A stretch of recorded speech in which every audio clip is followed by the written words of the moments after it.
வணக்கம் நண்பர்களே.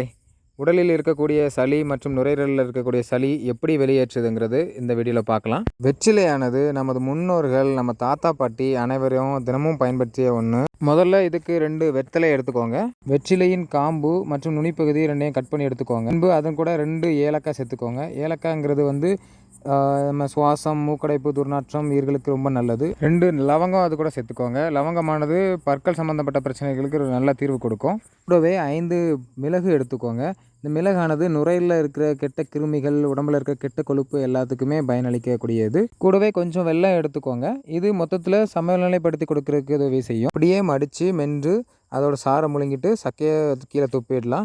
இந்த மாதிரி டெய்லி ஒரு 2 தடவையும் 3 நாளும் சாப்பிட்டு வந்தீங்கன்னா நுரையீரலில் இருக்கிற கிருமிகள், அப்புறம் மூக்கடைப்பு, தொண்டை கரகரப்பு, வலி இதில் இல்லாமல் தொப்பையை குறைக்கிறதுக்கு கூட இது உதவுதுங்க. இந்த வீடியோ உங்களுக்கு பயனுள்ளதாக இருந்துச்சுன்னா ஷேர் பண்ணுங்கள், சப்ஸ்கிரைப் பண்ணுங்கள்.